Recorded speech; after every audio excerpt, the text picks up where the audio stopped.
प्रहलाद को सोचा जीवन किया नहीं तो क्यों ना अब अंतिम,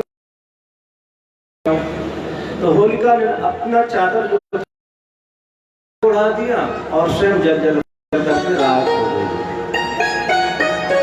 तभी से होली उत्सव मनाया जाने लगा और संयोग से होली का समय भी आ रहा है।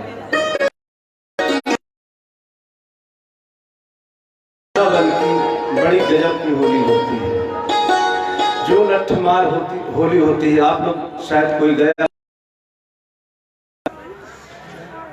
होली में बड़ा आनंद आता है।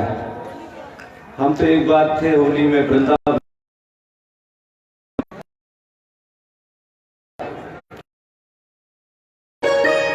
आ रही होली भी आ रही है 8, 9, 10 वर्ष है।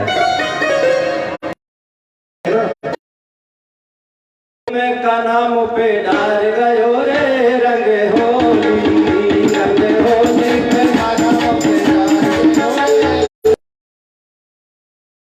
होली में का नाम पे डाल गयो रे, रंग होली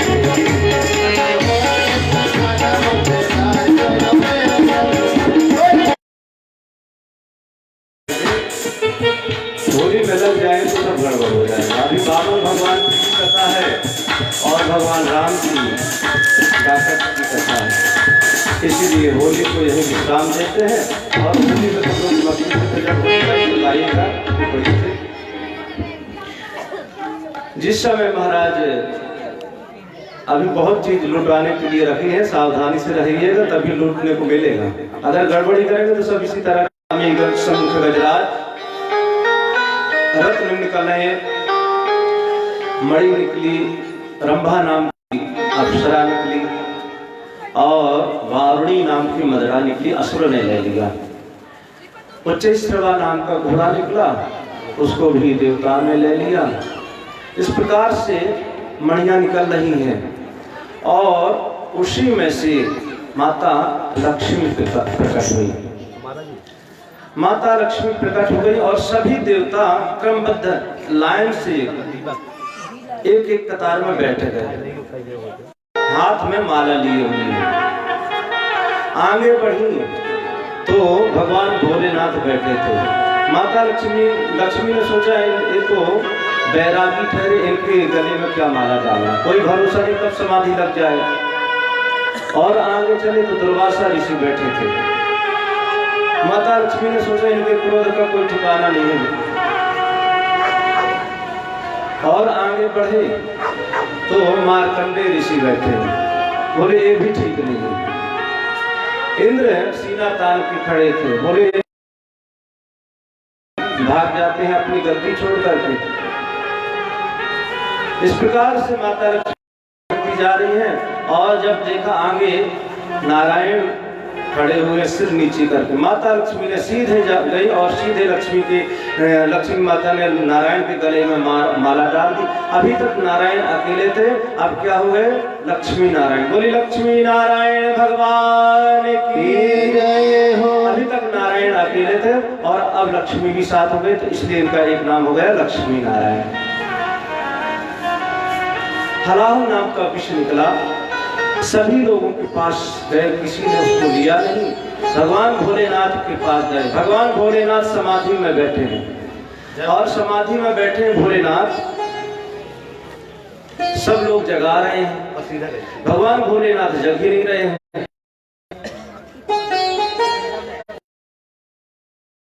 पार्वती से कहा मैया आप ही जगाइए ना, तो माता पार्वती जगा रही, सभी देवता क्रम से आकर के जगा रहे, भोलेनाथ जग नहीं रहे। कहते हैं ना भोले बाबा न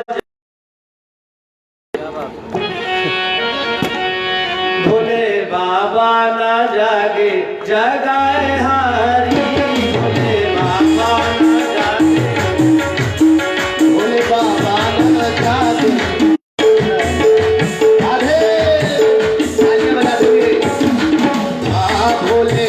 बाबा न जागे जगाए हारी, जागे हो।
सबको जन्मोत्सव के लिए चार्ज किया जा रहा है ना, जन्मोत्सव जो सब होते जा रहे, इसलिए थोड़ा थोड़ा बीच बीच में दवाई देते रहते ना, आज तो जाएगा नींद आ जाएगी। अभी सब बैठे बैठे झूम रहे हैं, जन्मोत्सव में खड़े होकर के झूमना है ना। फिर बोली भक्त वत्सल भगवान की जय हो।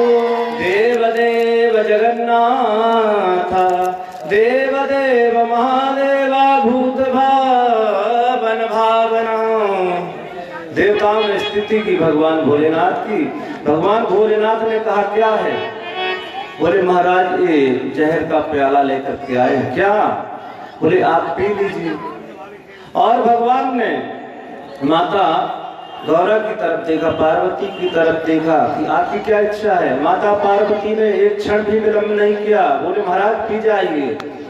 गौरी प्रभाव ज्ञान, माता पार्वती जान रही थी ना भोलेनाथ के प्रभाव को, इसीलिए माता ने एक क्षण विलंब किए बिना कह दिया आप महाराज पी जाइए। और भगवान भोलेनाथ जहर लेकर के उस विष को लेकर के पीने लगे। और जैसे ही मुख में वह विष गया, भगवान भोलेनाथ को याद आ गया, अरे मेरे हृदय में तो मेरे राम का निवास है, राम का वास है।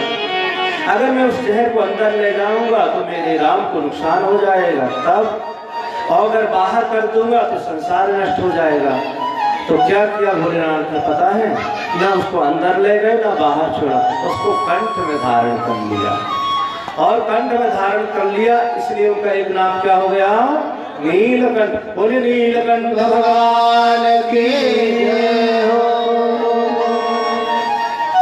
भगवान का वो आभूषण बन गया। इस प्रकार से फिर से समुद्र मंथन हुआ और ततः करतली कृत्या व्यापिहालाहरम विषम अभक्षयन् महादेवा कृपया भूत भावना। धन्वंतरि तिख्याता आयुर्वेद विद्यभा की धन्वंतरि निकले। एक हाथ में कलश था अमृत का, एक हाथ में आयुर्वेद की पुस्तक थी। जैसे ही समुद्र से ऊपर उठे धन्वंतरी महाराज, तुरंत झपट छीन लिया। सारा का सारा जो कलश था ना अमृत वाला, सब उठा करके भागने लगे। देवता लोग तो ताकते तो सब चला गया, कुछ नहीं कर पाए।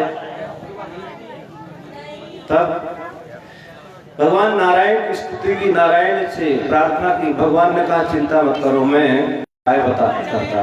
और भगवान नारायण ने रूप धारण कर लिया।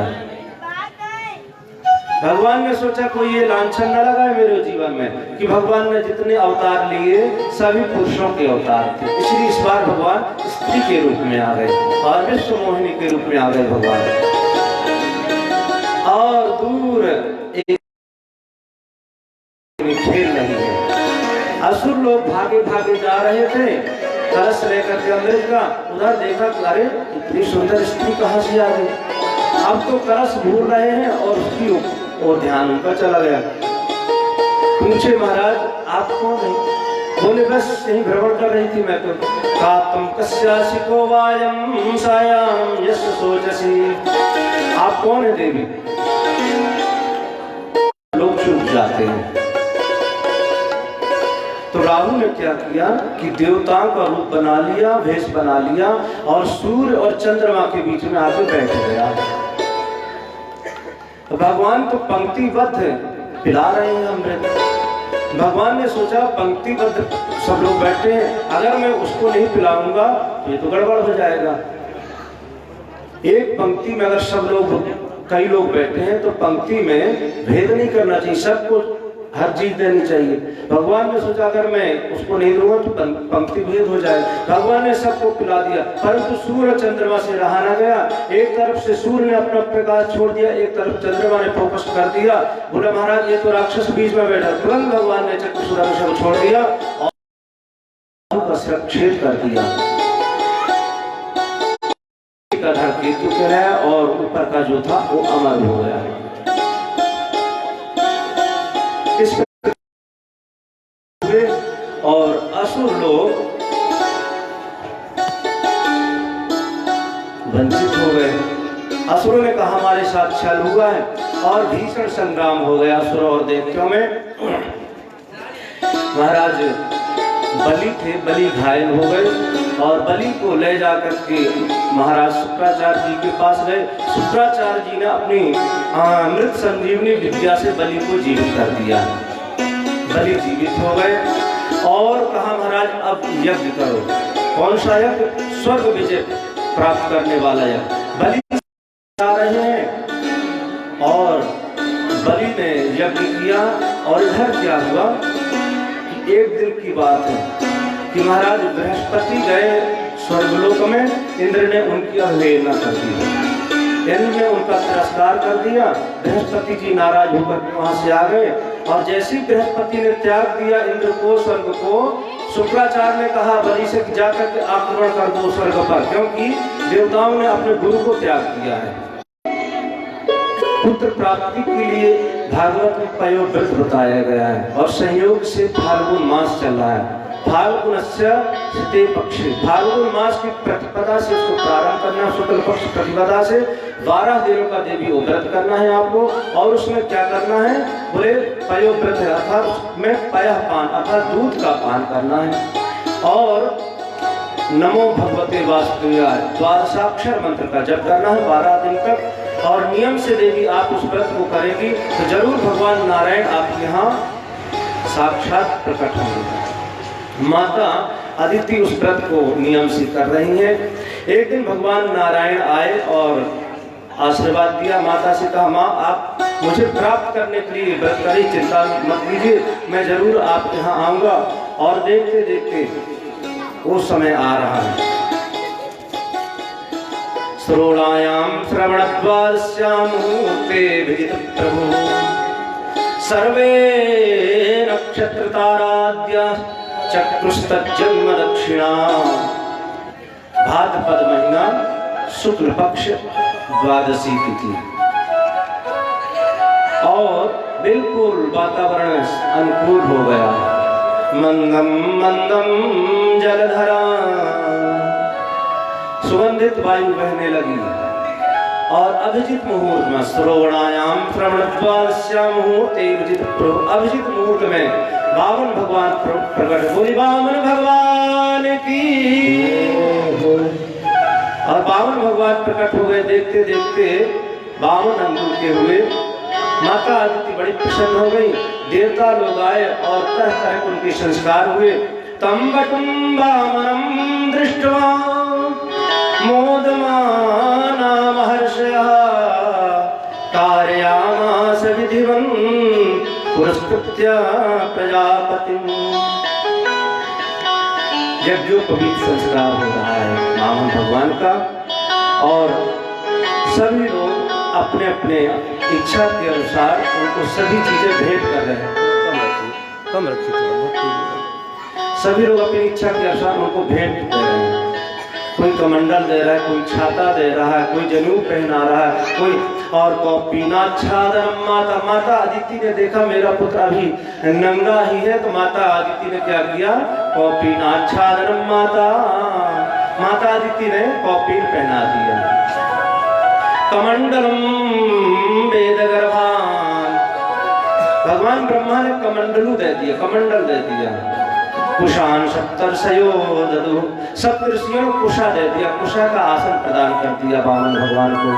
भिक्षाम भगवती साक्षात उमादादंबिका सती, माता अन्नपूर्णा ने, माता भगवती ने क्या किया?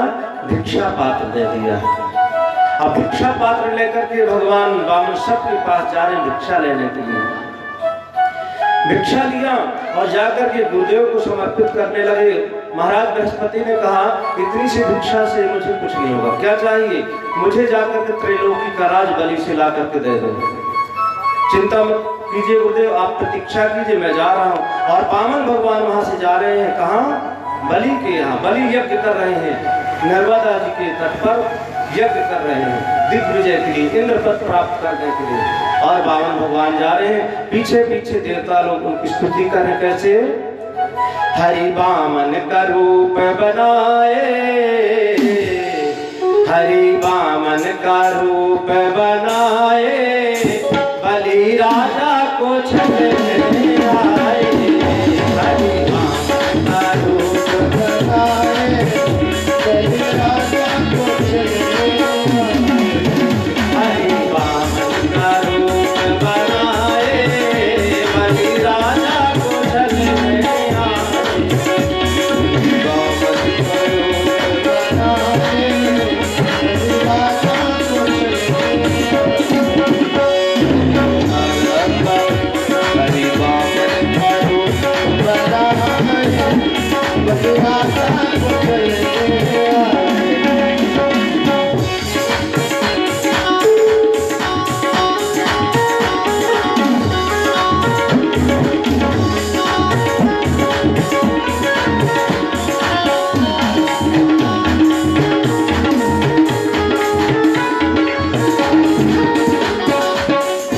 उनके नन्हे नन्हे हाथ, उनके नन्हे नन्हे पाँव, उनके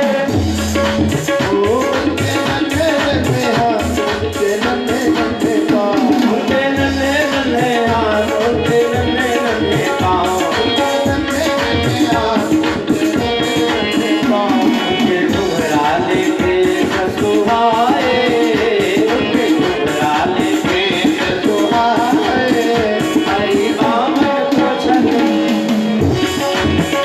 हरि राजा को छलने आए। ओ हरि बामन का रूप बनाए, बलि राजा को छलने आए। हरि बामन का, हरि बामन का वेश बनाए, बलि राजा को छलने आए।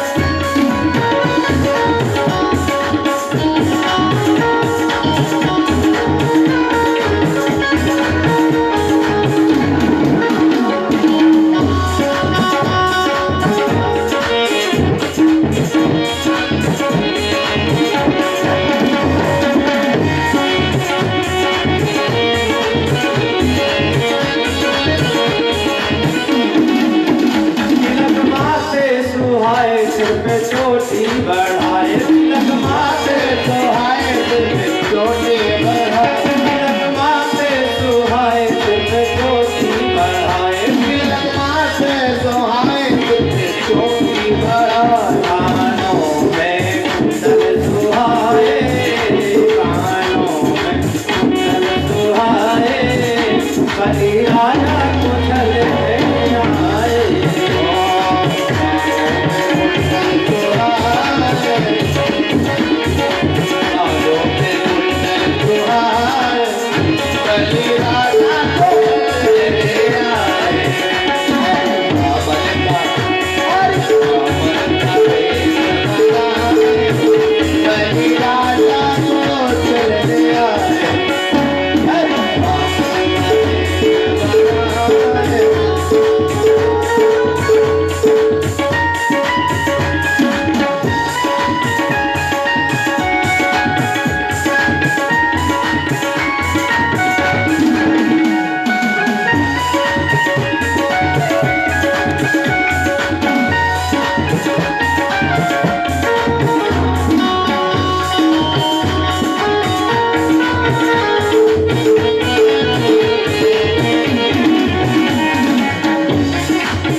भगवान की। तो फूल नहीं लगता। फूल हाँ कोई बात नहीं, फूल भी लूट लो। बहुत चीज है लूटने के लिए। गुप्ता जी ने बहुत व्यवस्था की, सचिन और पुनीत लोगों ने बहुत सुंदर सुंदर व्यवस्था की लूटने के लिए। लूटेंगे, अभी समय आएगा। वामन भगवान जा रहे हैं, बलि यज्ञ कर रहे हैं और देखा बलि ने कि कौन चला रहा, मानो सूर्य भगवान ही मेरे यज्ञ में साक्षात आ रहे हैं क्या।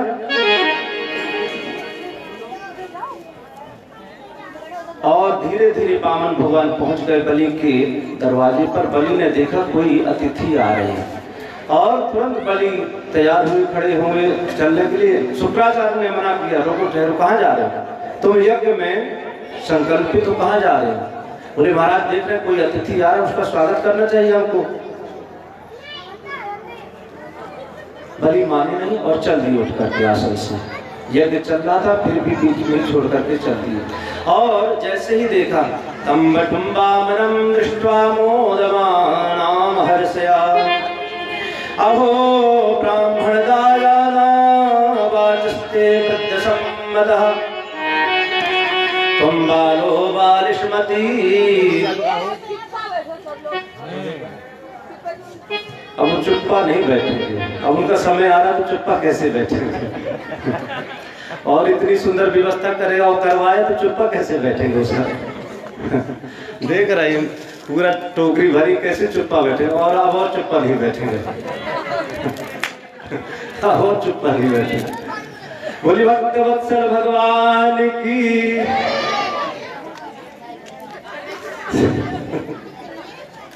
चुप्पा बैठने के लिए थोड़ा आए हम, सब लूटने के लिए आए कि चुप्पा बैठेंगे। महाराज बलि ने प्रणाम किया, कहाँ से आ रहे हैं। वामन भगवान जब माली में हाथ डाले कुछ बोल नहीं रहे। बार बार बलि पूछ रहे कहाँ से आ रहे हैं, वो बता नहीं रहे। बलि की और श्रद्धा धीरे धीरे बढ़ने लगी। अरे जब बार बार पूछा तो वामन भगवान ने क्या किया, बोले महाराज जब पूछ ही रहे तो मैं बता रहा हूँ।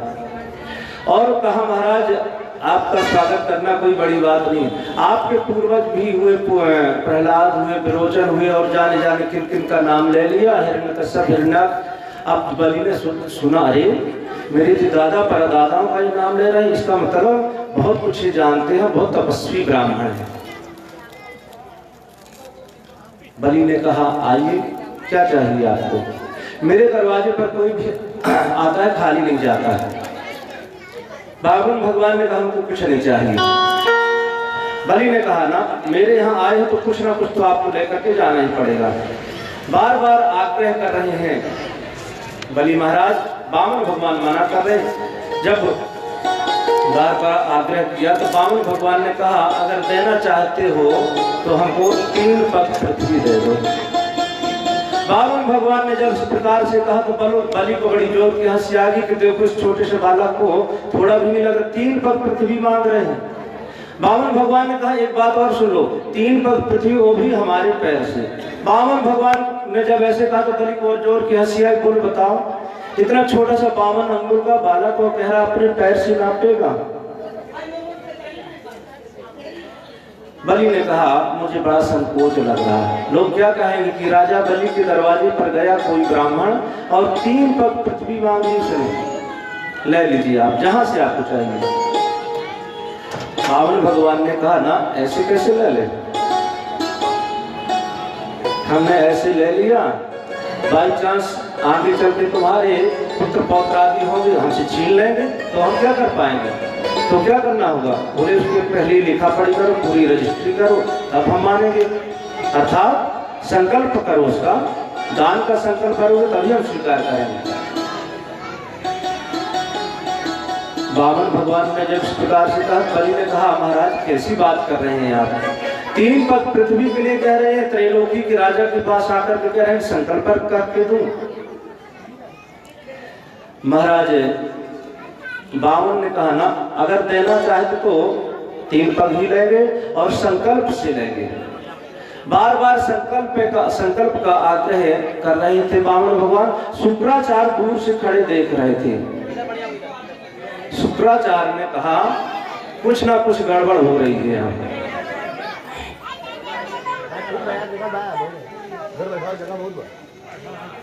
इधर आ जाएंगे, इधर जगह, इस साइड इधर बैठा, इधर जगह है, इधर आ जाएंगे, कहीं भी बैठ जाए, उनको बैठा रहेंगे, अब व्यवस्था हो जाएगी। वो टेंशन। वामन भगवान जब इस प्रकार से कहते तो शुक्राचार्य ने सोचा ही है कौन आकर में, क्यों संकल्प की जिद कर रहा है। और शुक्राचार्य ने ध्यान लगाया, देखा अच्छा नारायण आए हैं बलि को छलने के लिए।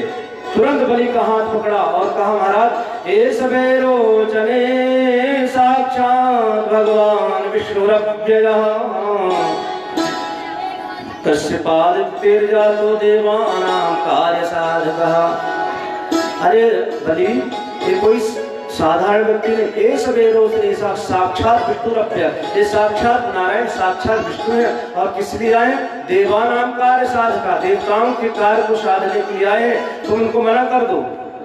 तुम 3 पग क्या दे पाए? 2 पग में सब कुछ ले जाएंगे, तुम्हारे पास 3 पग देने के लिए भी कुछ नहीं बचेगा। मना कर दो, हमको नहीं देना। बलि ने कहा गुरुदेव मैंने उनको देने का वचन दिया है और आप कह रहे हैं कि मैं मना कर दूं। अरे मना कर दो, नहीं देना है। शुक्राचार्य ने कहा कि कुछ ऐसी जगह है जहां झूठ बोलने से दोष नहीं लगता है। कौन कौन सी जगह है? बोले स्त्री सुनर में विवाहे जा वृत्यर्थे प्राण संकटे तुजुगवाम हिंसायाम नृत्यम जुगुप्सुतम।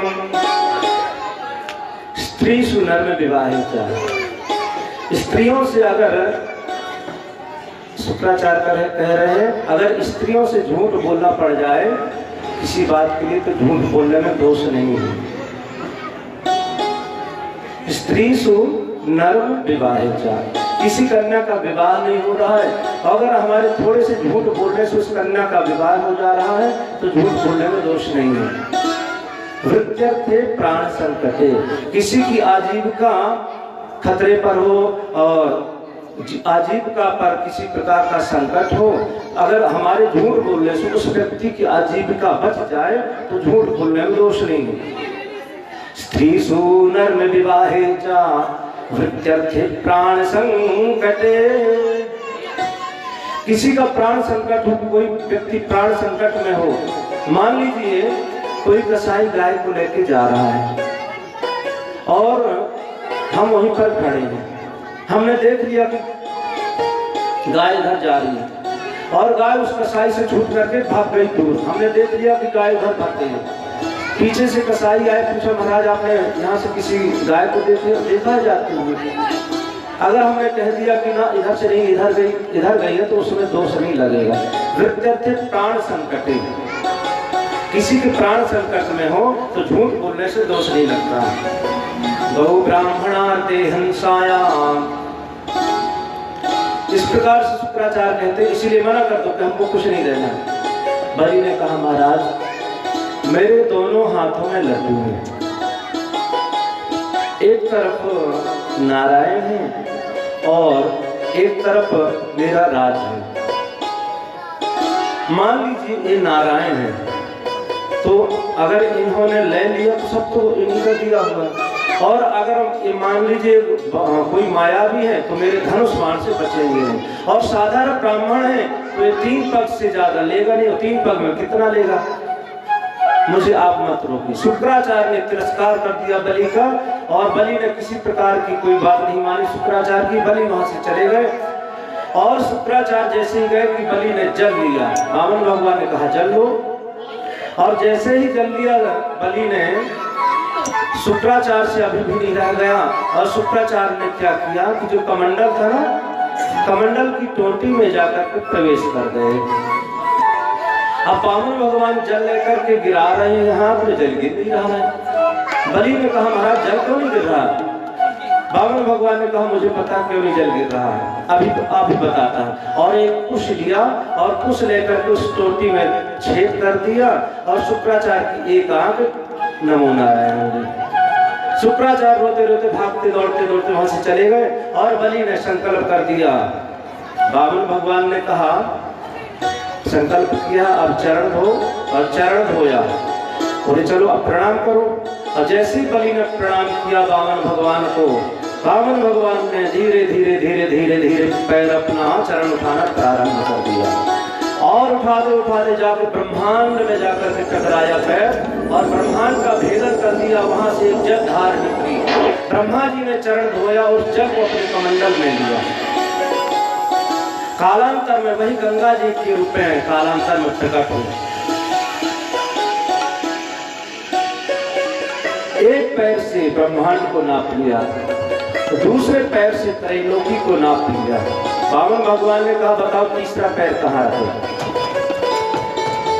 तुमने वचन दिया था कि 3 पैर दान करूंगा, हमने 2 पैर में सब कुछ नाप लिया, तीसरा पैर कहाँ रखा बताओ जल्दी, नहीं दोगे तो तुमको दोष लगेगा।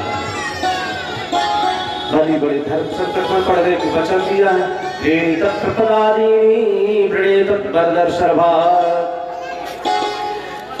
बलि ने कहा, महाराज एक बात बताइए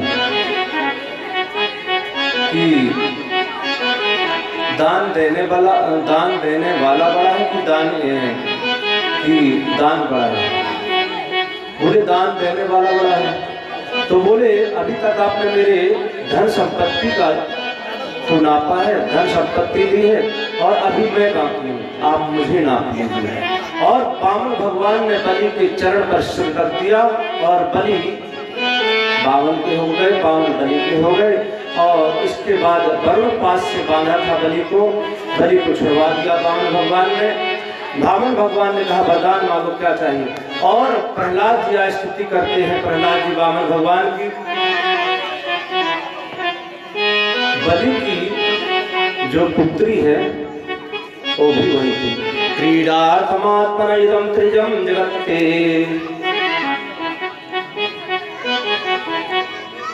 बलि की पत्नी विंध्याबली वो भी आई। भगवान ने कहा, वरदान मांगो। बलि की पत्नी ने कहा, बोले बलि प्रिया से वामन तू वर मांग, अति प्रसन्न हम भक्ति से तिहारी हैं। वामन भगवान ने कहा, देवी वरदान मांगो, क्या चाहिए? हम बहुत प्रसन्न हैं आपकी भक्ति से, अति ही प्रसन्न हम भक्ति से तिहारी हैं। तो वामन से बलि की पत्नी ने क्या कहा पता है? बोली दानवेंद्र प्रिया सुनहु हो रमाना, दान देवे को कहाँ तुम कहाँ अधिकारी हो। अरे तुम दान देने के लिए लायक कहाँ रहे? तुम तो स्वयं दान देने लायक तुम नहीं, तुम तो दान लेने आए हो ना। दान देवे को तुम कहाँ अधिकारी हो, क्योंकि मेरी और तेरी मांग एक ही ने भरी है आए। तुम्हारी भी इच्छा एक ही व्यक्ति ने किया है, हमारी भी मांग उसी ने भरा है। बलि की पत्नी बोल रही है, तेरी और मेरी मांग एक ही ने भरी है आए, तो पे हमारी भाग तुमसे अधिकारी है, फिर भी तुमसे मेरा भाग बड़ा है। क्यों? मैं तो विराजू बाम भाग बाके। बलि की पत्नी कहती है, मेरी भाग तुमसे बड़ी है, क्योंकि मैं उसके बाम भाग में विराज, मैं तो विराजू बाम भाग उसके। बोली जाके रमानाथ तुम द्वार के भिखारी हो, तुमसे क्या मांगना, तुम तो स्वयं भिखारी बन के आए हो। और इस प्रकार से वामन ने बलि से कहा, तुमको क्या चाहिए? बलि ने कहा, क्या अब क्या मांगना है? बलि से वामन भगवान ने कहा कि तुमको राजा तो बनना, इंद्र बनोगे, कि इस बार नहीं अगले अवतार में तुम इंद्र बनोगे। अभी जाकर के तुम रसातल में अतल लोक में चले जाओ और वहां पाताल में रहकर तुम राज करो। बलि ने कहा, एक ही इच्छा है, क्या? जब भी तुम आपके दर्शन कर लेना, अर्थात जब भी आप उठोगे तो हमारे दर्शन करने का मतलब कि हम आपके यहाँ द्वारपाल बन के चले।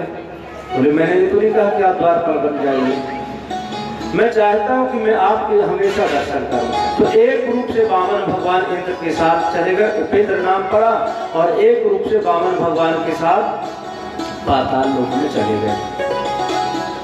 इधर बलि भगवान की सेवा कर रहे हैं वामन भगवान की। बहुत समय बीत गया, माता लक्ष्मी ने देखा कि मेरे प्रभु कहाँ गए, आए नहीं अभी तक। पता चला कि बलि के यहाँ वामन के रूप में रह रहे हैं। तो माता लक्ष्मी चली गई बलि के यहाँ, बलि के यहाँ रहने लगी, बलि की सेवा करने लगी। एक दिन की बात है कि बलि ने कहा, बहन तुम क्यों उदास हो, क्या चाहिए तुमको? तो माता लक्ष्मी ने सिर नीचे करके बोला, जो आपके यहाँ दरवाजे पर है ना, उन्हीं को मुझे दे दो। क्या बात करती, तुम बलि की बहन हो और उनको मांग रही हो, द्वारपाल से सब विवाह करोगी? बोले ना, वही तो मेरे स्वामी हैं। और लक्ष्मी माता ने कलावा बांध दिया, बलि ने वामन भगवान को समर्पित कर दिया लक्ष्मी को। लक्ष्मी माता बलि की यहाँ से आ गई वामन भगवान को लेकर के, नारायण को लेकर के। बोले भक्त वत्सल भगवान की जय, लक्ष्मी नारायण भगवान की जय हो, त्रैलोक्य विजयी भगवान की जय हो। इसके बाद मत्स्य अवतार की कथा है, किस प्रकार से भगवान ने मत्स्य अवतार लिया। और इसके बाद फिर अम्बरीश की कथा है। महाराज मनु के 10 पुत्र हुए, शुद्दुम्न आदि हुए, और 10 पुत्रों में एक नाभाग हुए, नाभाग के नभग हुए, और नभग के महाराज अम्बरीश हुए। अम्बरीश एकादशी व्रत करते थे, और एकादशी व्रत बड़ी निष्ठा से करते थे। एकादशी व्रत किया, उनको पारण करना था द्वादशी में, और कुछ ही समय तक द्वादशी थी। समय बीत रहा था, संयोग से उसी समय दुर्वासा ऋषि आ गए। दुर्वासा जी ने कहा, हम आपके यहाँ प्रसाद पाएंगे। अब तो अम्बरीश महाराज धर्म संकट में पड़ गए। दुर्वासा जी स्नान करने के चले गए।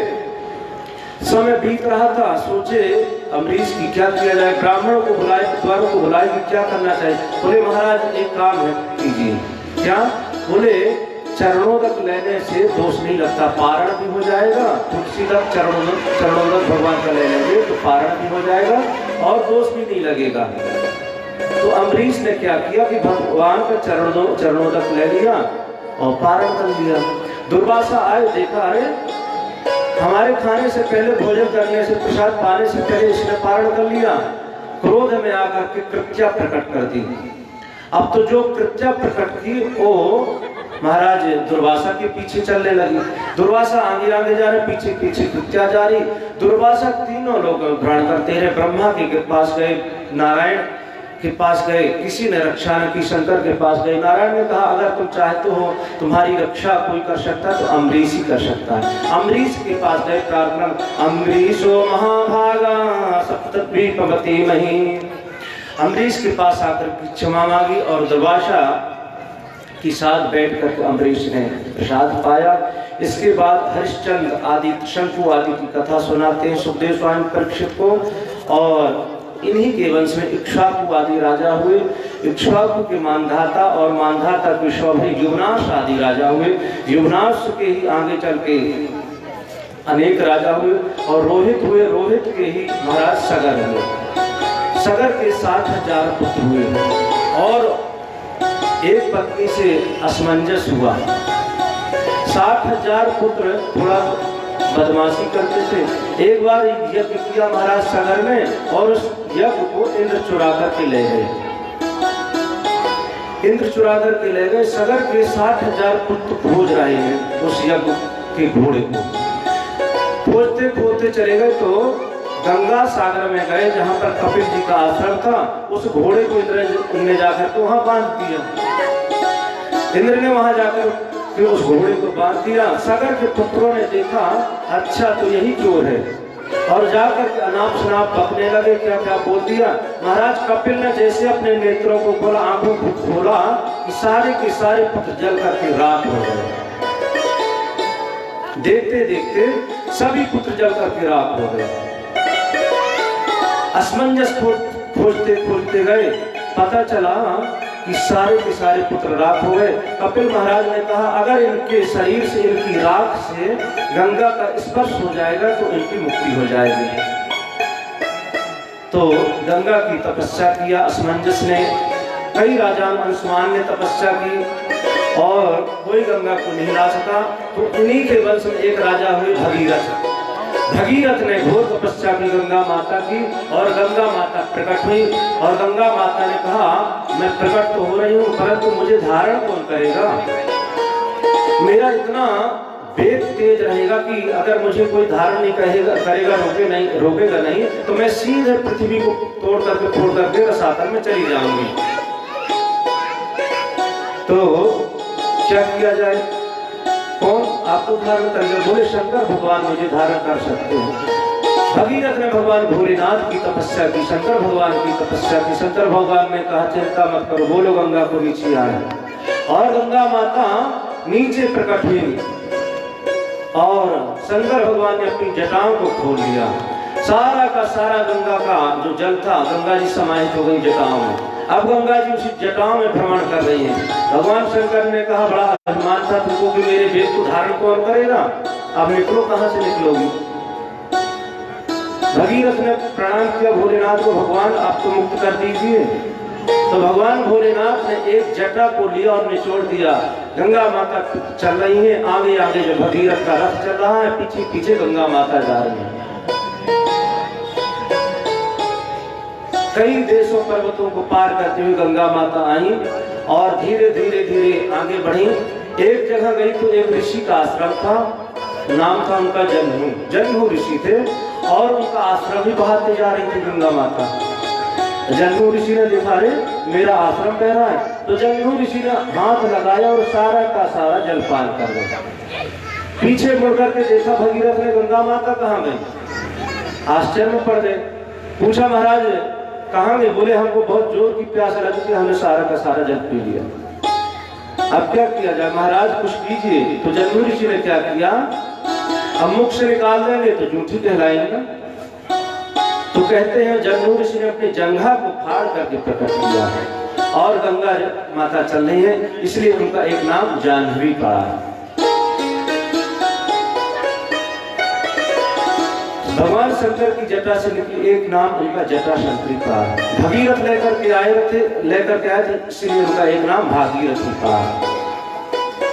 गंगा माता चल रही पीछे पीछे, आगे आगे भगीरथ गए और गंगा माता का जैसे स्पर्श हुआ उस राख से सारे के सारे सागर के पुत्र मुक्त हो गए और गंगा माता गंगा सागर में जाकर के मिल गई। बोली गंगा मैया की जय हो।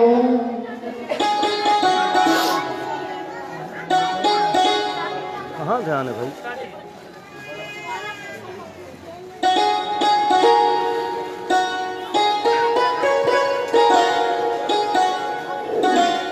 और इसके बाद फिर खट्वांगा दीर्घवाहुश्चा प्रभुस्तस्मात् प्रतुस्रवः अजस्ततो महाराजा तस्मात् दशरथो भवत्। इन्हीं के वंश में आगे चलते एक राजा हुए खट्वांग, खट्वांग के ही राजा हुए दीर्घबाहु, दीर्घबाहु के रघु, रघु के प्रथुसवा, प्रथुसवा के अज, अज के महाराज दशरथ हुए। और दशरथ महाराज के यहाँ कोई बालक नहीं है, तीन तीन रानियां हैं। एक दिन की बात है कि अरुंधति माता अपने बालक को लेकर के आ गई दशरथ के यहाँ और धीरे से चुटकी काटती माता अरुंधति ने बालक रोने लगा। महाराज दशरथ ने पूछा बालक क्यों रो रहा है? बोले महाराज इसलिए रो रहा है कि अभी तक इसके पिता आपके यहाँ पुरोहित थे, परंतु अब जब ये बड़ा होगा तो ये किसकी पुरोहिती करेगा? क्योंकि आपकी तो कोई संतान है नहीं है, ये किसका पुरोहित बनेगा? इसीलिए रो रहा। महाराज दशरथ को चोट लग गई और चिंता में रहने लगे। तुरंत वशिष्ठ जी के पास गए। वशिष्ठ जी ने बताई, यज्ञ की रचना बताई और यज्ञ किया। यज्ञ से चरु लेकर के यज्ञ नारायण प्रकट हुए, अग्नि नारायण प्रकट हुए और उस चरु को तीनों रानियों को क्रमशः दे दिया। कौशल्या को, कैकेयी को और सुमित्रा को, तीनों रानियों को दे दिया। कहते हैं जो सुमित्रा का भाग था ना, उसको कोई पक्षी उठा करके उड़ गया, ले गया। सुमित्रा का जो भाग था कोई पक्षी लेकर के उड़ गया। अब माता सुमित्रा उदास हो गई, बोली मेरी तो कोई संतान होगी नहीं। तो क्या हुआ, कौशल्या ने अपना आधा भाग दे दिया। कैकेयी ने कहा चलो मैं भी दे देती हूँ, तो कैकेयी ने भी अपना आधा भाग दे दिया। तो दो लोगों ने थोड़ा थोड़ा अपना अपना भाग दिया, दो भाग हो गए। सुमित्रा माता ने दोनों भाग का पान कर लिया। तो सुमित्रा माता ने कहा मैं आपको वचन देती हूँ, मेरे अगर दो बालक होंगे तो मैं दोनों को आपकी सेवा में लगा दूंगी। और धीरे धीरे धीरे धीरे धीरे नवमी तिथि मधुमास पुनीता, शुक्ल पक्ष अभिषिक्त हरिप्रीता। सारी की सारी तिथियां आ गई, वहां पर क्रम से खड़ी हो गई। प्रतिपदा आ गई, द्वितीया तृतीया चतुर्थी पंचमी, सब हाथ जोड़ करके खड़ी हूं, कह रही भगवान प्रभु हमको स्वीकार कीजिए। भगवान ने कहा प्रतिपदा को तुम्हारा अलग, द्वितीया को कहा तुम यज्ञ द्वितीया, तृतीया को कहा तुम अक्षय तृतीया हो, चतुर्थी को कहा तुम गणेश चतुर्थी, पंचमी को तुम ऋषि पंचमी, सप्तमी अचला शक्ति अष्टमी तुम स्वयं अपने में तुम्हारी महिमा है। नौमी उदास खड़ी थी। भगवान ने कहा तुम क्यों उदास हो देवी? नवमी तिथि मधुमास पुनीता, नवमी तिथि मधुमास पुनीता, शुक्ल पक्ष अभिषिक्त हरिप्रीता। नवमी तिथि मधुमास पुनीता, मध्य दिवस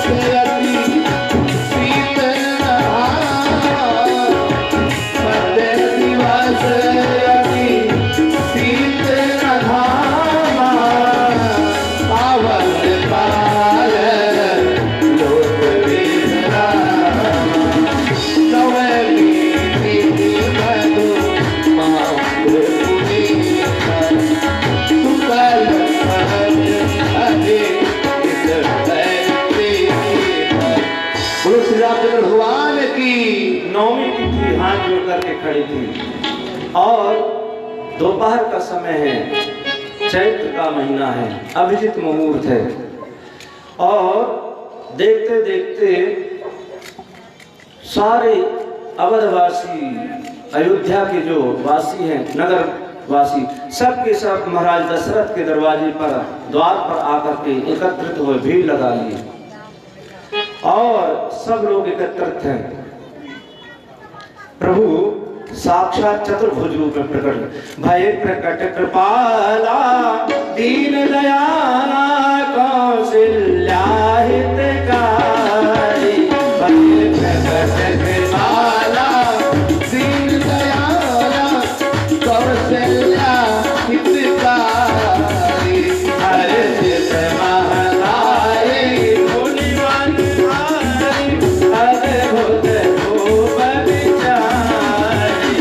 हर्षित महतारी मुनिवन हारी, अद्भुत रूप विचारी।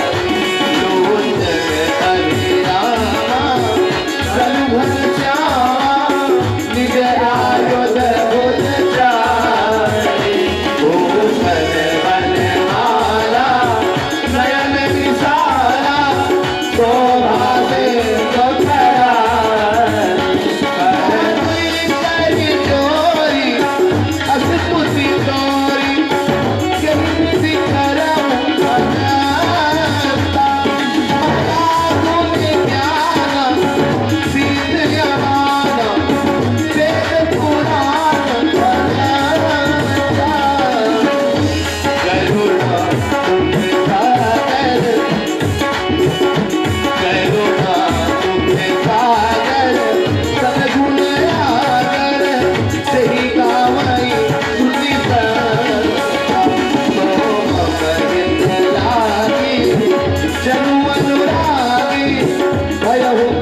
भगवान प्रकट हो गए।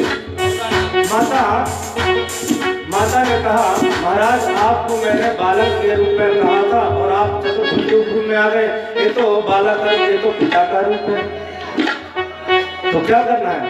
बोले इस रूप को आपको त्यागना होगा। तो क्या करना पड़ेगा? बोले आप जो 4 भुजाएं इनको छोड़ दिए, हटा दीजिए। तब क्या हुआ?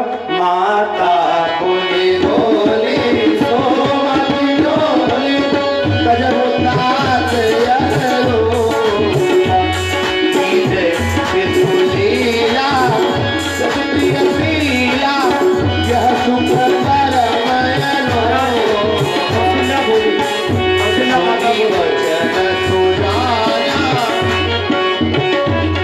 कौशल्या माता कह रही है इस रूप को आपको छोड़ना पड़ेगा। तो क्या करना पड़ेगा?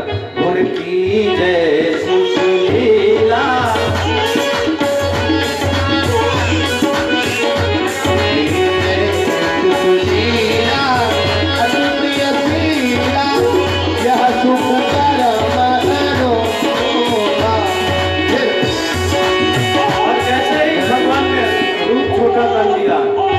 भगवान ने कहा अब चलिए हम छोटे बन गए हैं, अब क्या करना पड़ेगा? बोले हमारे यहाँ जब बालक होता है ना तो रोता है और तुम तो ऐसे खिला रहे हो हैं, बूढ़े को तरह हंस रहे हो, तो क्या करना पड़ेगा?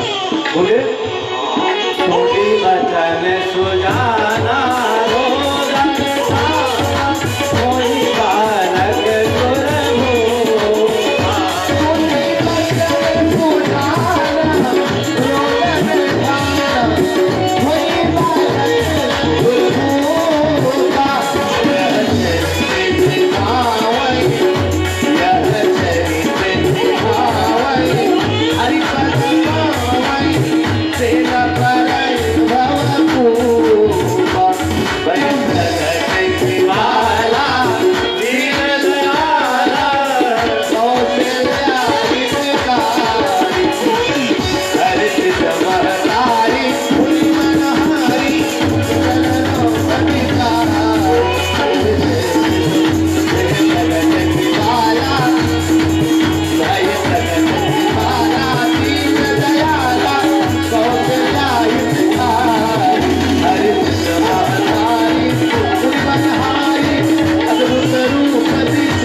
मनुज अवतार निदेच्छा निर्मित तनो माया गुण गोपाल। इस प्रकार से एक दासी दौड़ी दौड़ी गई महाराज दशरथ से कहा महाराज बताइए बताइए क्या हुआ? महाराज कैकेयी ने एक सुंदर से बालक को जन्म दिया। महाराज दशरथ ने तुरंत अपना मणियों का माला उतार के दे दिया।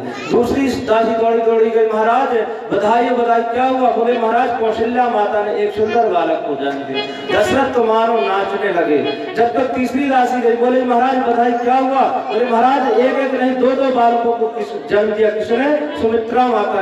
प्रकटे है चारों भैया अवध में बाजे बधैया, प्रकटे है चारों भैया अवध में बाजे बधैया, बाजे बधैया रमा बाजे बधैया, बाजे बधैया हो बाजे बधैया, प्रकटे है चारों भैया अवध में बाजे बधैया, प्रकटे है चारों भैया अवध में बाजे बधैया।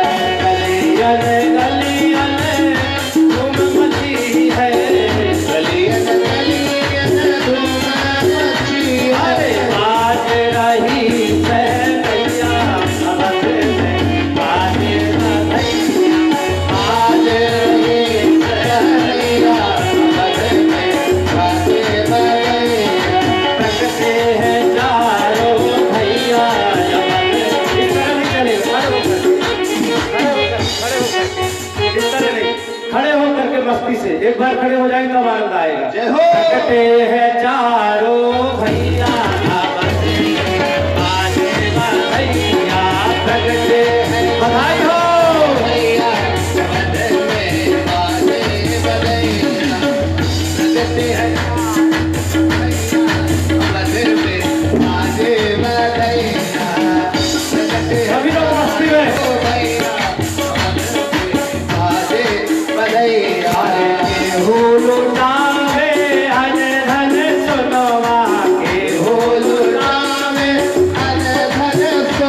अरे ये हो लौटावे रुपैया अवध में बाजे बधैया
में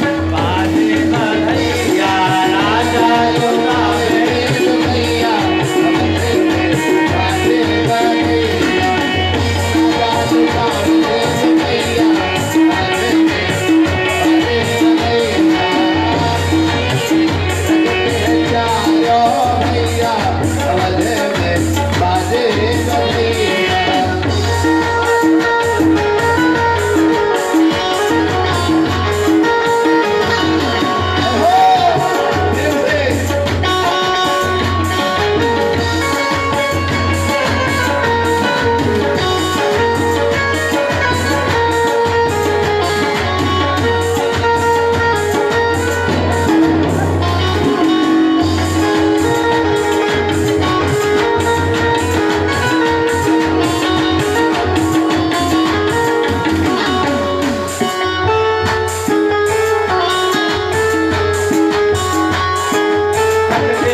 चारों भैया मत में बाजे बधैया चारों भैया मत में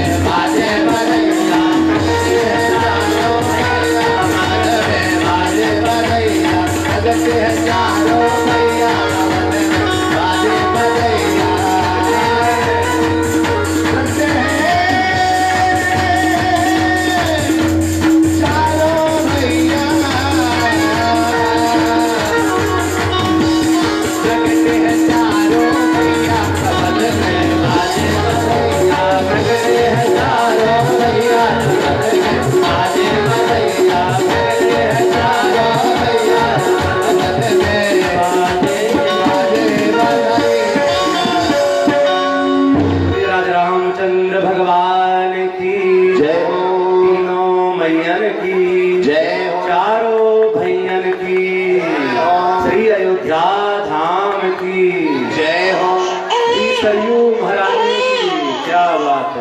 जय हो।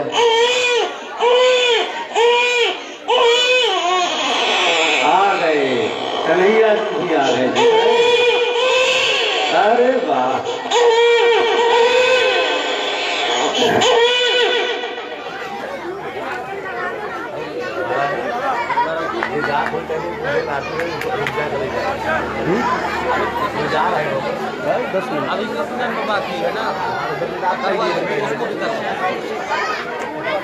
इस प्रकार से धीरे धीरे बड़े नामकरण हुआ। चारों भाइयों का नामकरण किया वशिष्ठ जी ने, और नामकरण के बाद फिर सूर्य दर्शन करने के लिए आए। मास दिवस कर दिवस था मरम न जाने कोई। और इसके बाद फिर महाराज धीरे धीरे गुरुकुल। आप लोग थोड़ा सा शांति का परिचय दें, बहुत शोरगुल न मचाएं। आप लोग शांति का परिचय दें। अभी देखिए भगवान राम जी का जन्मोत्सव हुआ है, प्रकोत्सव। इसके बाद हमारे आज जो प्रमुख कथा है, आजन माँ के जन्म की पावन कथा, बाल कृष्ण लाल जी, कन्हैया लाल जी का अवतार होने वाला है कुछ ही क्षणों में। इसके तत्पश्चात सुंदर झांकी आप लोगों के समक्ष दिखाई जाएगी। इसलिए अब शांति बना करके सभी लोग क्रमबद्ध तरीके से बैठ जाएं और 5 से 10 मिनट में कृष्ण जन्म की सुंदर मार्मिक कथा सुन करके हमारे व्यास जी के मुखारबिंद से अपने जीवन को कृतार्थ करें। इसके बाद झांकी, झांकी के बाद आरती, आरती के बाद प्रसाद, प्रसाद के बाद अपने घर को प्रस्थान। जय श्री राम। गुरुकुल रह गए भगवान, और कुछ ही समय में सारी की सारी विद्याएं प्राप्त करने प्रभु कम रची है। सारी की सारी विद्याएं प्राप्त करने गुरुकुल में जाकर के, और फिर आ गए इधर महाराज बक्सर बिहार में। गाधी तने मन चिंता व्यापी, हरि बिनु मरहि ना निश्चर पापी।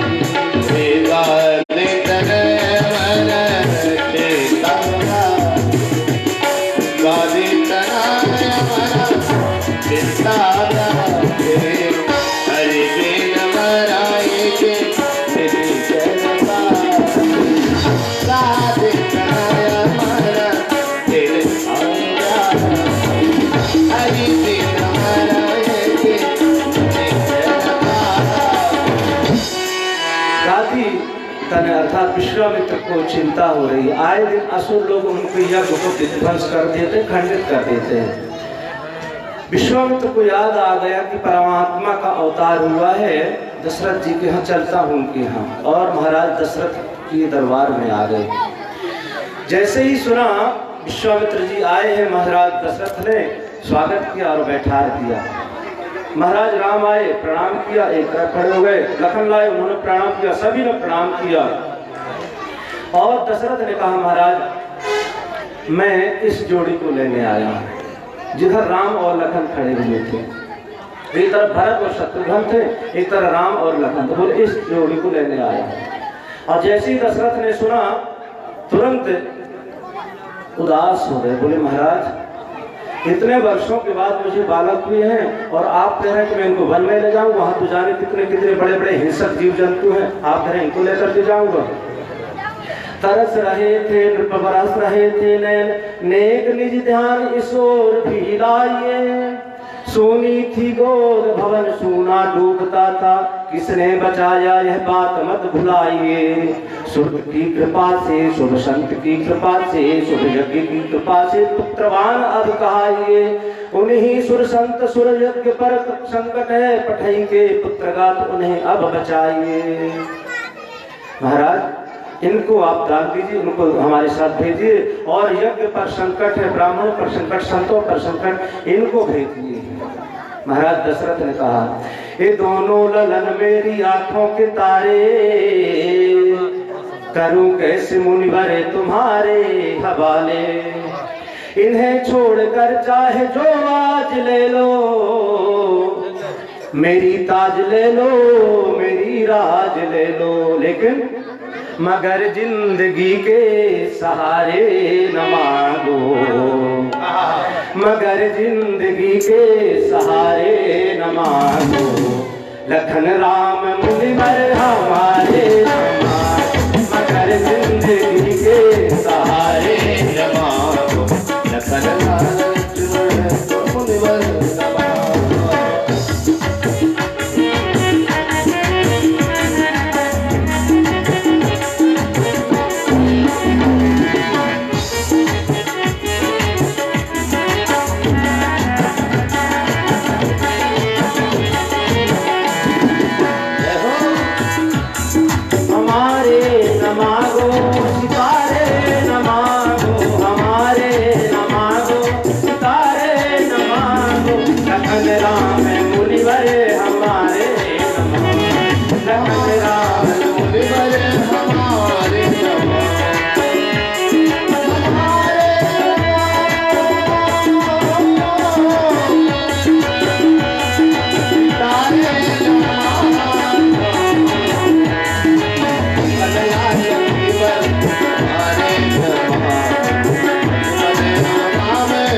संशय प्रमाद त्याग, कौशिक मुनि के संग राम लखन यदि जाएंगे। विश्वामित्र कहते हैं दीजे हुलसाए सब संशय प्रमाद त्याग, कौशिक मुनि के संग यदि राम लखन जाई हैं। मेरी कला विद्या में पारंगत भई है। और क्या होगा? मेरी कला विद्या में पारंगत, कला अति बला पुनि विद्या ये पाई है।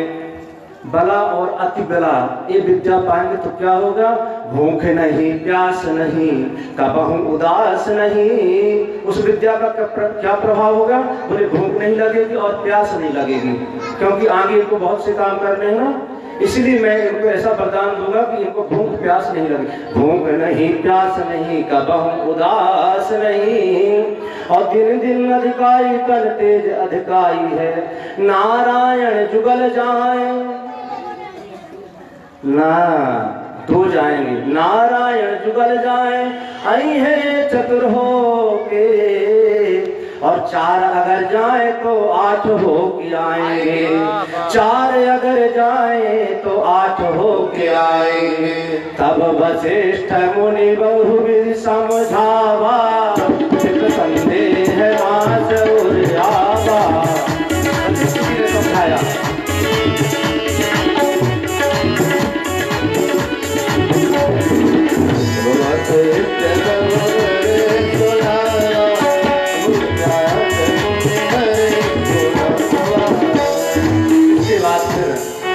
गए, विश्वामित्र के साथ विदा कर दिया। और जैसे ही गए सबसे पहले ताटका आ गई। भगवान ने सोचा ये क्या हो गया, ताटका का कर दिया और आगे बढ़े तो एक सुनसान आश्रम पड़ा।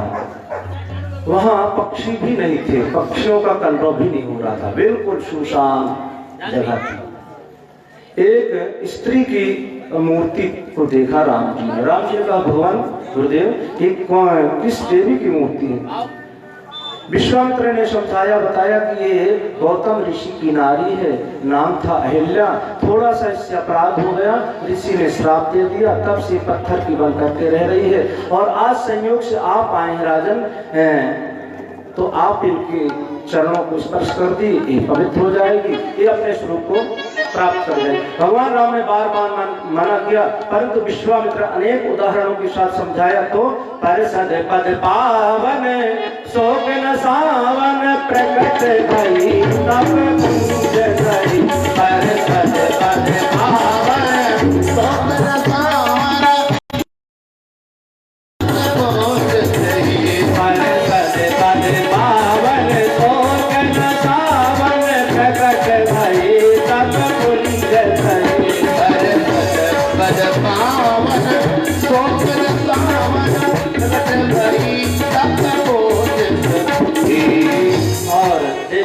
अहिल्या का उद्धार किया। और जनकपुर में खबर मिल गई, जनकपुर से खबर आ गई धनुष यज्ञ हो रहा है जनकपुर में। विश्वामित्र को निमंत्रण आया कि आप भी आए। विश्वामित्र दोनों राजकुमार को लेकर जा रहे हैं। और जैसे ही जनकपुर के लोगों को खबर मिली कि दो दो सुंदर बालिकाएं हैं, तो क्या कर रही हैं? सखी महाराज राम ने कहा विश्वामित्र जी गुरुदेव लखन लाल थोड़ा सा नगर देखना चाहते हैं, यहाँ के लोगों को, यहाँ क्या कैसी व्यवस्था है। विश्वामित्र ने कहा अवश्य जाओ राम। तो राम और लखन जा रहे हैं, जनकपुर की गलियों में भ्रमण कर रहे हैं। और सखियां देख देख करके क्या कह रही? सखी गली गली घूमे लेना अवध के किशोर। सखी गली गली घूमे लेना अवध के किशोर। इनके देखे खातिर में राम मानस बाटे हो। इनके देखे खातिर में राम अच्छी बाटे हो। विधि ना से मांग रही है तीनों पर जो हमको सखियां कह रही है हे विधाता हम तुमसे एक ही प्रार्थना करते हैं, हमको विधि ना से मांग रही है तीनों पर जो शिव धनु मत को हे सावर को शिव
पुत्र की आज्ञा से परशुराम जी के अभिमान को राम जी ने बोला। और लखनलाल सहबाला है, बड़े आनंद के साथ सीना तान करके छाती को ऊंचा करके भ्रमण कर रहे हैं। मिथिलानियों ने कहा बस बस बस, ज्यादा सीना तानने की जरूरत नहीं है, हमको सारी पोर पट्टी तुम्हारी पता है। क्या पता है? बोले अभी तुम्हारी कुंडली खोलने लगेगा तो सब धरा का धरा रह जाएगा। क्या? बोले हम सब कुछ जानेंगे। क्या जानते हैं? पता है हमको तुम लोगों को कैसे जन्म हुए हैं, तुम्हारे माता पिता कौन है, तुम्हारे जन्म कैसे हुए, कैसे हुए बताओ। तब मिथिलानियां कहती क्या कहती हैं? ना धीर से होते ना रणवीर से होते, ना धीर से होते ना रणवीर से होते, अवधपुरी में लड़का पैदा वीर से होते, अवधपुरी में लड़का पैदा वीर से होते, अवधपुरी में लड़का पैदा वीर से होते, अवधपुरी में लड़का पैदा वीर से होते। बस बस बस बस, क्या हुआ? बोले बस इतना ही जानते, हम भी तुम्हारे विषय में हम भी जानते। क्या जानते हैं आप? बोले बताएं। बोले बताओ। ना धीर से होती ना रणवीर से होती, ना धीर से होती ना रणवीर से होती, जनकपुरी में बिटिया धरती छोड़ के होती, जनकपुरी में बिटिया धरती छोड़ के होती, जनकपुरी में बिटिया धरती छोड़ के होती, जनकपुरी में बिटिया लखनलाल का जलवा अलग ही, सहबाला का बारात का जलवा अलग ही होता है। धान कूटे कलाई में कंगन बधा, गांठ चूनर पीतांबर से जोड़ी गई, सारी सरहज की गारी सुने चाव से, गाल सिलवन सिकाए सिया के लिए। जानकी जी के लिए राम भगवान ने एक तेज तर्राट सरहा जाई और गरम गरम लोढ़ा लेकर के राम जी के गाल में चिपका दिया। ये अवध की परंपरा है। वहां जब परछन होता है ना तो गरम गरम लोढ़ा चिपका देते हैं। गाल सिलवन सिकाए सिया के लिए, सारी सरहज की गारी भगवान राम गारी सुनाए और मिथिलानियां सुंदर सुंदर मधुर मधुर नाम ले लेकर के गारी गा रहे हैं। और महाराज गाली के मामले तो बांदा बहुत आगे है। महाराज त्रिपाठी जी हैं, जो गाली बांदा में होती है। अगर थोड़ा भी धैर्य नहीं है, इधर संदीप जी कहे जय हो, इनके भैया की शादी थी, हमसे बता रहे थे हमारी भैया की जब शादी थी ना तो एक दौड़े भागे, छुपे छुपे भाग रहे थे। बोले तो सब इनको ढूंढ रहे थे कि सहबाला कहाँ है। क्षेत्र के है ना।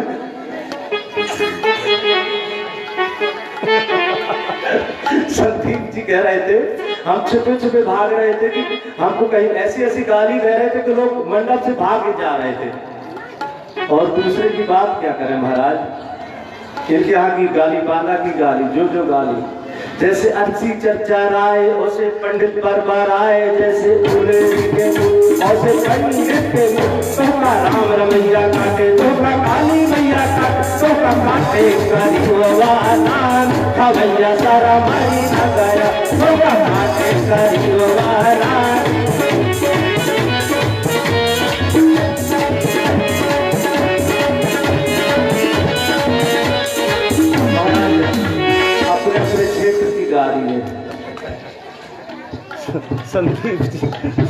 संदीप कहे कि महाराज आपको कहीं दूर से थोड़े ना है, बिहार की गाली सुना देंगे तो कोई इधर से आएगा। संदीप जी कह रहे महाराज हमारी भी भाभी यही हरदोई की है। संदीप कह रहे कि आपकी हमारी जो भाभी ना हरदोई की है, बिलग्राम चुंगी है ना, वही हमारी भाभी है वहीं की।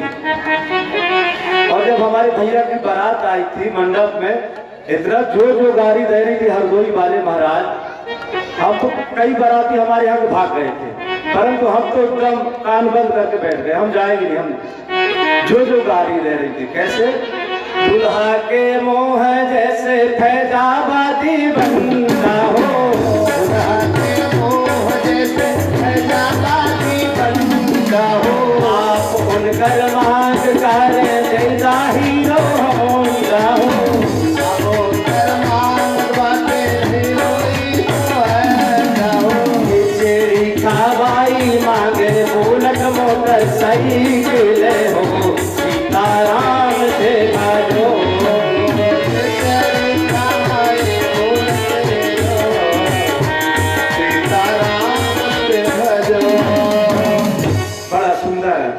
आयोजन हुआ, भविष्य हुआ, विवाह हुए और बहुत लंबी कथा है। महाराज हम तो जन्मोत्सव पहले ही मना देते, परंतु हमारे ऊपर हमारे पीछे भी कोई लगाए। अगर मान लीजिए हम जन्मोत्सव दिन में ही मना देते तो क्या होता पता है? हमसे कोई कुछ नहीं कहता। लोग कहते कि भगवान का जन्म 12 बजे रात में हुआ था, हमने दिन में मना दिया। दिन में मना देते तो महाराज हमारे जो आचार्य जी है ना, आचार्य जी को सीताराम जी जाकर के कहते कैसे व्यास को आपने बुला दिया, भगवान का जन्म रात में 12 बजे हुआ था, इन्होंने दिन में मना दिया। अब आचार्य जी हमारे शुक्ला जी हमसे उनसे तो कुछ नहीं कहते, हमसे आकर के डंडा डालते कि महाराज आपने तो नाक ही कटवा दी हमारी। अरे रात में करना चाहिए था 12 बजे, तो क्या करें 12 बजे करेंगे, 12 बजे गड़बड़ा जाएगा। हमारे त्रिपाठी जी तो उठकर भाग जाए, त्रिपाठी जी तो उठकर भाग जाए, पक्का है क्यों नहीं रुकेंगे। 12 बज जाएगा, त्रिपाठी जी रुकेंगे भाग जाएंगे तुरंत, हमको पता है। इतने सब धूमधाम से अभी झांकी भी तैयार हो रही है, बस 12 बज रहे, 10:30 बज रहा है, 2 और 10 मिनट का काम है, तुरंत उत्सव मनाएंगे। थोड़ा राम जी की कथा है ना, सीताराम जी की कथा है ना, तो थोड़ा सा ठहर जाते हैं। बड़े धूमधाम से बारात आई। महाराज दशरथ को जाकर के पत्र लेकर के पत्रवाहक गया। महाराज ने कहा क्या है? हम तो पाती लेके आवत वानी पार से, अब जाना हम कर देंगे। दशरथ ने कहा चलो भाई बारात लेकर के चलो। बारात जाने लगी और किसी ने पूछ दिया महाराज दूल्हा कहाँ है? अब तो सब एक दूसरे की तरफ देखने लगे। एक ने कहा महाराज पहले से बड़े ससुरारी में बैठे। कहा महाराज दूल्हा तो पहले से जाके ससुराल में जमा हुआ है, छक्के मार उड़ा रहा है, मौज मार रहा है। पहले से बड़े ससुरारी में बैठे, बंस भागीरथ जात हो, दे दे करे ताली, बंस भागीरथ जात हो।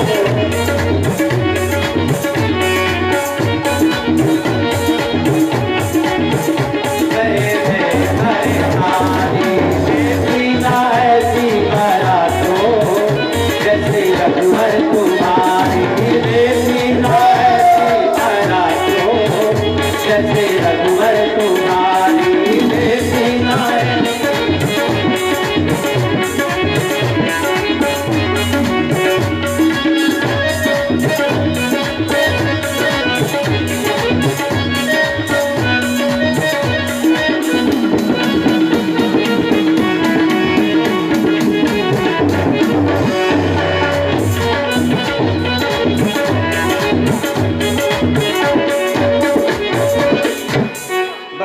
से विवाह हुआ और चारों भाइयों का विवाह हुआ। कई दिन तक विवाह बारात रुकी। विदा तो कोई करना नहीं चाहता था। माता सुनैना माता सुनैना जानकी को तैयार कर रहे हैं और कलेवा तैयार कर रही है जाने के लिए। माता सुनैना के नेत्रों से आंसुओं की धार बह रही है, क्योंकि सुबह मेरी प्रातः काल में मेरी बिटिया की विदाई हो जाएगी। माता सुनैना कहती भोरे भोरे माई सुनैना,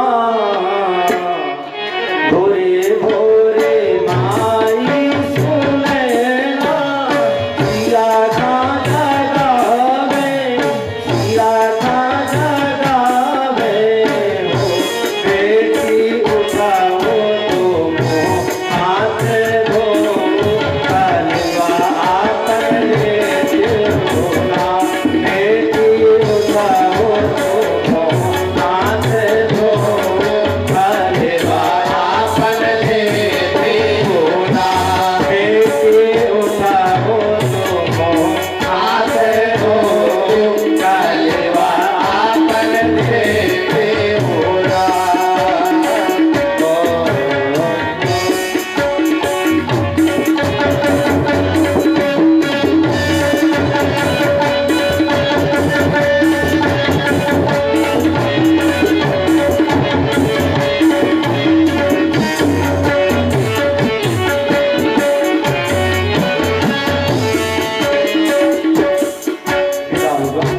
विदाई हुई और अवध में स्वागत हुआ।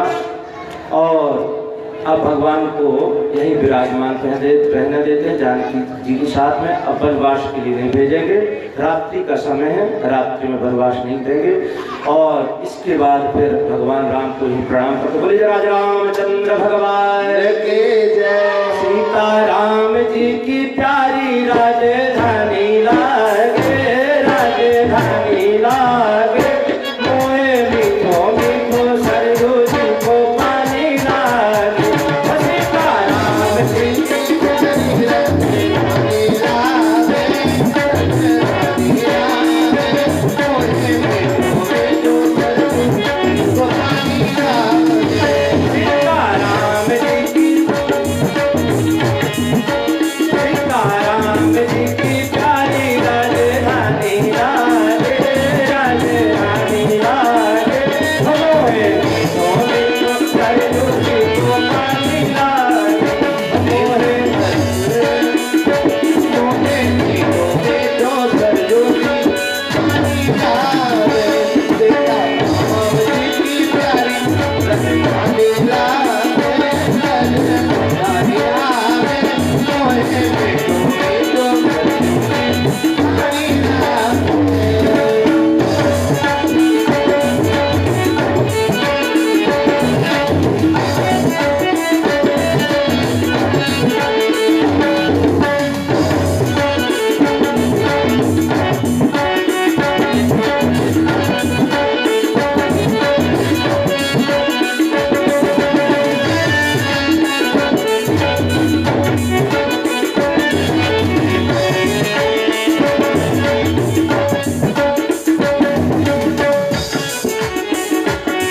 इस प्रकार से राम विवाह की कथा संक्षिप्त में वर्णन किया गया। और इसके बाद सूर्यवंश के बाद चंद्रवंश की कथा सुनाते हैं परीक्षित जी को सुखदेव स्वामी। सुखदेव जी कहते हैं एक राजा हुए ययाति। ययाति के दो पत्नियां थी, एक का नाम था शर्मिष्ठा, एक का नाम था शुक्राचार्य की पुत्री थी देवयानी। देवयानी का विवाह हो गया। लंबी कथा है कि किस प्रकार से कुआं में गिर गई थी देवयानी और जाकर के राजा ने बचा लिया था। और संजीवनी विद्या से किस प्रकार से कच्छ का उद्धार हुआ था, लंबी कथा है। और शर्मिष्ठा से 2 पुत्र हुए, देवयानी से 3 पुत्र हुए। तो यदुं चतुर्वसुं चैवा देवयानी च संवता दुष्टुं चानुं च पूर्वं च शर्मिष्ठा वाच परमणि। और पुरु जो थे इन्हीं से आगे चल के महाराज अनेक राजा हुए और देवयानी से यदु हुए और इन्हीं के वंश में आगे चल के अनेक राजा हुए और आगे चल के देव में अजमेढ़ादि हुए और महाराज एक राजा उग्रसेन हुए। यहाँ से हम संतो प्रणाम करते हैं, 10वें स्कंद में प्रवेश करते हैं। महाराज परीक्षित कहते हैं महाराज सूर्यताम ब्रह्मर्षियों में, महाराज आपने सूर्यवंश चंद्र की सुंदर कथा कही। कथितो वंश विस्तारो भवता सोम सूर्यो राज्ञां चो भयवंशानां चरितम परमाद्भुतम। महाराज आपने सूर्यवंश का बहुत सुंदर वर्णन किया, बहुत अच्छी अच्छी कथाएं की बताएं, परंतु चंद्रवंश का भी वर्णन किया। चंद्रवंश में मेरे जो आराध्य, मेरे जो रक्षक थे ना कृष्ण, श्री कृष्ण, उनकी कथा आपने सुनाई नहीं थी। आप विस्तार से उस कथा को सुनाइए। सुखदेव स्वामी कहते हैं राजन, जिस समय इस पृथ्वी पर अत्याचार अनाचार बढ़ता तब तक भगवान अवतार लेकर के आते हैं। यदा हिदा हि धर्मस्य ग्लानिर्भवति भारत अभ्युत्थानमधर्ममुक्तात्मानं सृजामि। और भगवान आते हैं। एक बार सभी देवता गए भगवान के पास, ब्रह्मा के पास। ब्रह्मा जी ने कहा चिंता मत करो, और ब्रह्मा जी ने भगवान का ध्यान किया। भगवान ने कहा ठीक मैं अवतार लेकर के आऊंगा, परंतु आप लोगों को भी मेरी सहायता करनी पड़ेगी। तो क्या उन्हें जाकर के ब्रज में सब लोग अनेक अवतारों में अनेक रूपों में जाकर प्रकट हो जाओ, फिर मैं भी आऊंगा।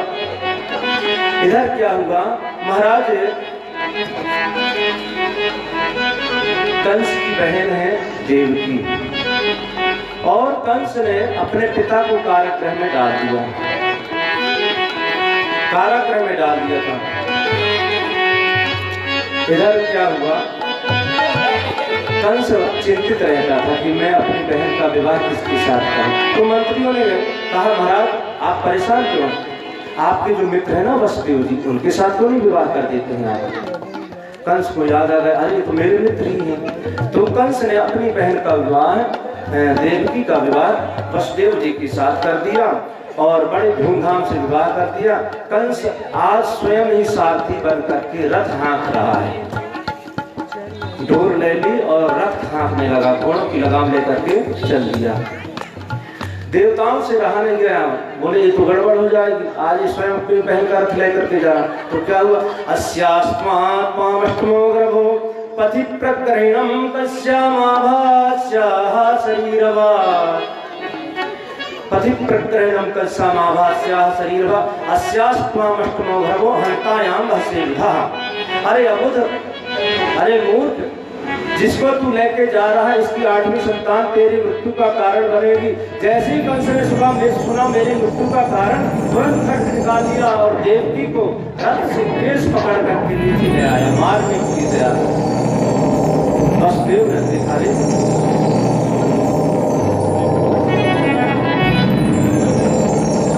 वसुदेव तुरंत सामने आ गए, बोले महाराज ये क्या कर रहे हैं, आप जरा देखिए ये आपकी बहन है, अभी इसके वैवाहिक चिन्ह भी नहीं मिटे हैं, आप इसको मार रहे हैं। वसुदेव अनेक प्रकार से समझाया कंस को, महाराज वसुदेव गृहे साक्षात् श्लाघ्नी अगुण सूर्य भगवान भोजयस्करः सततम भगनी हन्या स्त्री उद्वाह पर्वणि। आपको स्त्री वध का दोष पाप लगेगा राजन, और मृत्यु से कहां तक बचेंगे। मृत्यु जन्म अवताम वीरा देहे न सह जाए, देह न सह जाए। जिस जब व्यक्ति जन्म लेता है तो मृत्यु भी साथ में आ जाती है, छाया की तरह मृत्यु भी पीछे पीछे चलती है। कब तक मृत्यु से बचोगे। साम दाम दंड भेद अनेक प्रकार की नीतियों का उपयोग किया महाराज वसुदेव ने। देखा कंस मानने वाला नहीं, कंस से कह दिया महाराज अगर आपको मेरे बालकों से भय है ना, तो मैं आपको वचन देता हूँ कि मेरे जो भी बालक को मैं आपको समर्पित कर दूंगा। कंस ने कहा ठीक है, परंतु तो आपको मेरे यहाँ रहना पड़ेगा। और कारागृह में कंस ने ला करके वसुदेव और देवकी को डाल दिया। समय आया, धीरे धीरे कीर्तवंदम प्रथम पहले बालक का जन्म हुआ। जैसे ही रुदन करने लगा जाकर किसी ने बता दिया, और वसुदेव जी धीरे से लेकर के गए और सौंप दे दिया। कंस ने फिर इसके पापों का घड़ा भरेगा कैसे। नारद जी आए, नारद जी को प्रणाम किया, क्या हुआ, बोले मैंने छोड़ दिया है वसुदेव को पहले वाला को। अच्छा, बहुत धार्मिक हो गए हो राजन। कंस ने कहा मुझे उससे भय नहीं है ना, इसलिए मैंने छोड़ दिया। आपने कैसे समझ लिया कि वही उससे भय नहीं है। और नारद जी ने ऐसा भ्रमित कर दिया कंस को कि 8 लकीर खींच दी, 8 लाइन खींच दी, लकीर खींच दी, कभी इधर से गिर रहा है 8वीं, कभी इधर से गिर रहा है 8वीं। और कंस भ्रमित हो गया, बोले यही तुम्हारा काल हो सकता। कंस दौड़ करके गया, उठा करके चट्टान पर पटक दिया, उसका नमूना रहा। इस प्रकार से करते करते 6 बालकों को मार दिया। योग माया को आदेश दिया, कहा जाकर के जो देवकी के घर में 7वीं संतान उसको ले जाकर के रोहिणी के हाथ छोड़ दो तुम। योग माया ने कहा मुझे क्या मिलेगा, मुझे क्या इनाम मिलेगा महाराज। बोले तुम्हारे अनेक नाम हो, दुर्गा नामेति भद्रेति नामधेयानि कुर्वन्ति स्थानानि च जगद्गुरो। देवी आपके अनेक नाम होंगे। और योग माया ने संकर्षण विधि के द्वारा जो देवकी के 7वां गर्भ था उसको ले जाकर के रोहिणी के गर्भ में स्थापित कर दिया।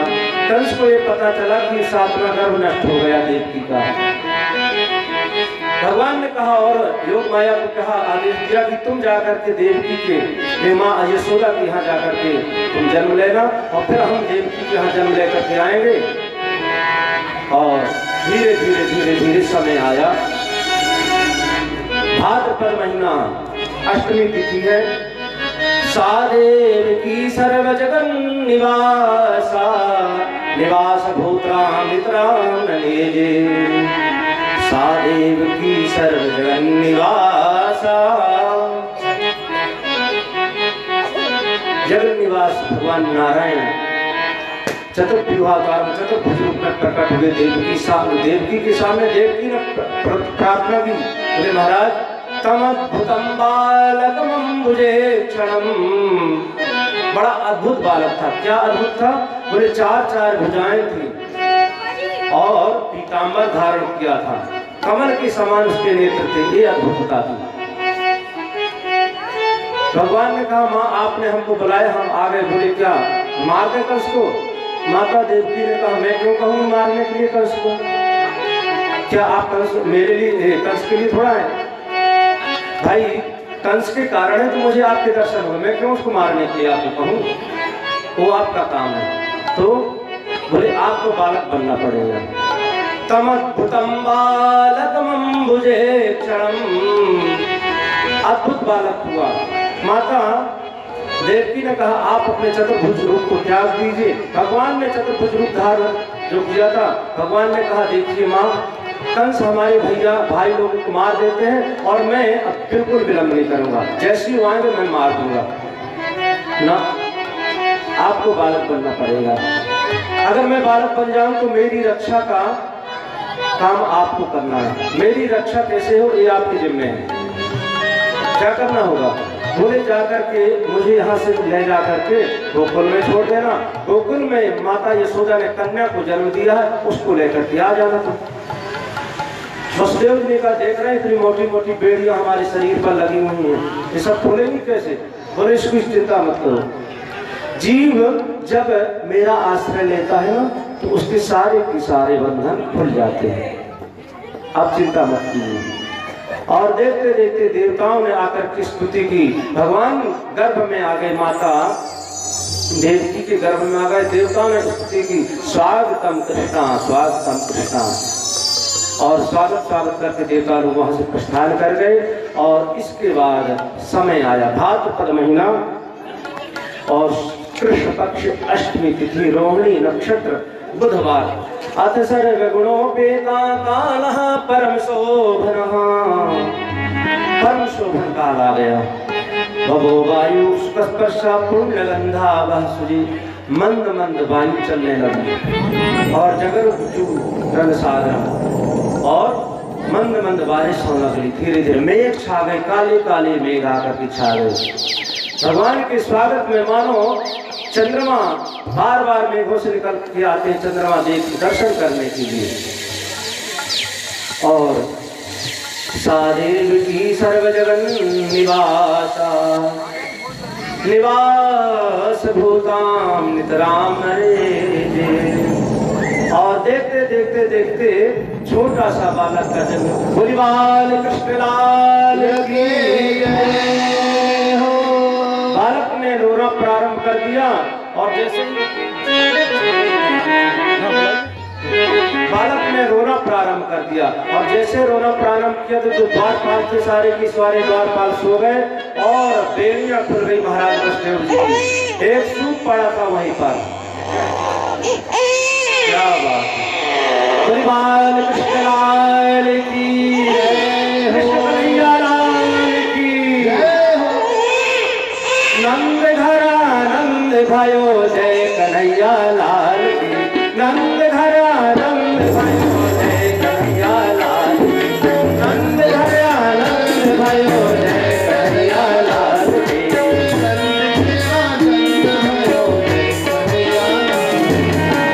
कन्हैया लाल की, जय कन्हैया लाल की, जय कन्हैया लाल की, जय कन्हैया लाल की। नंद घरा नंद भयो जय कन्हैया लाल की।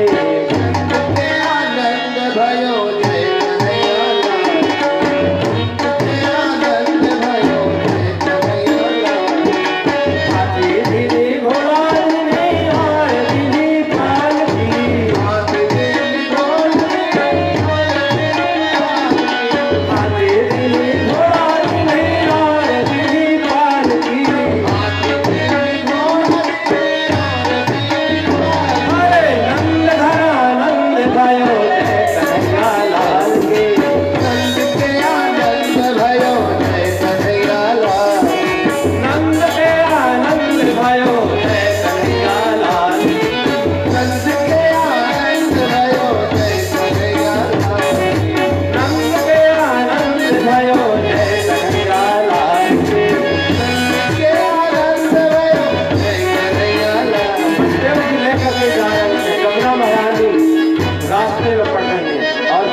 दुखी और दीन निर्बल पर जब हाहाकार होता है, प्रभु के भक्तों पर जब घोर अत्याचार होता है, तभी संसार में भगवान का अवतार होता है।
हर हर महादेव। कुछ बधाई